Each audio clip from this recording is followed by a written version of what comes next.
दोस्तों, बिहार के पटना के एक छोटे से गांव में अग्रवाल परिवार के घर 24 जनवरी 1854 को एक लड़के का जन्म होता है जिसका नाम रखा गया अनिल। परिवार में 4 बच्चों का पालन पोषण करना गरीब माता पिता के लिए बहुत मुश्किल था।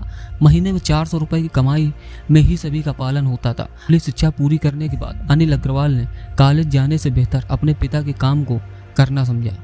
मात्र 19 साल की उम्र में अनिल अग्रवाल अपने साथ एक टिफिन बॉक्स, बिस्तर और आंखों में ढेर सारे सपने लिए मुंबई चल दिए, जहां उन्होंने पहली बार काली पीली पट्टी वाली टैक्सी देखी, बड़ी इमारतें और डबल डेकर बसें देखी। उस वक्त उनके पास कोई नहीं था, ना ही रहने का ठिकाना और ना ही किसी का साथ जो हाथ थाम कर सफलता का रास्ता दे। अन्य युवाओं के जैसे ही वे भी अपने सपनों को पूरा करने के लिए बस निकल पड़े थे।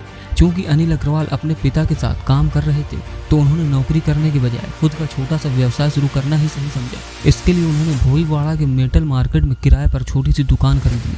अब भी उनके पास ना ही ज़्यादा पैसे थे और ना ही ज़्यादा अनुभव, बस अपने सपनों को पूरी करने की लगन के साथ पूरा करने के लिए मेहनत करते रहे। इस दुकान पर वे मेटल का कबाड़ा बेचा करते थे।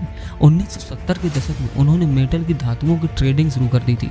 वे कई राज्यों की केबल कंपनियों से सामान खरीदकर मुंबई में बेचा करते थे। मेहनत के कारण उन्हें अपने काम में सफलता भी मिली। देखते ही देखते उन्होंने अपनी कंपनी की स्थापना भी कर दी।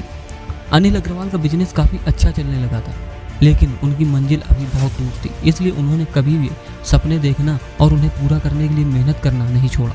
उन्होंने साल 1976 में दिवालिया हो चुकी शमशेर स्टर्लिंग केबल कंपनी खरीद ली, लेकिन उस समय उनके पास पैसे नहीं थे। अब उनकी रातों की नींद उड़ गई थी कि आखिर पैसे कहाँ से आएंगे। लेकिन कहते हैं ना, यदि आप दिल से किसी काम को करना चाहते हैं और कदम बढ़ाते हैं तो एक के बाद एक किस्मत के दरवाजे भी आपके लिए खुल जाते हैं। वेदांता के चेयरमैन ने अपने पहली कंपनी खरीदने के अनुभव के बारे में सोशल मीडिया पर बताया था। उन्होंने कहा कि जब उन्हें 16 लाख रुपए डाउन पेमेंट की आवश्यकता तो उन्होंने लोन लेकर यह काम किया। उस वक्त कानूनी समस्याओं को सुलझाने के लिए उनकी उस वक्त के टॉप वकीलों में शुमार नितिन कांटावाल और सिंडिकेट बैंक के मैनेजर दिनकर पाई ने मदद की। दोस्तों, अनिल अग्रवाल ने अपनी ऊपर साइन कर रहे थे तो उनकी आंखों में खुशी के आंसू थे, लेकिन तब वे ये नहीं जानते थे कि आगे रोलर कोस्टर जर्नी शुरू हो रही है।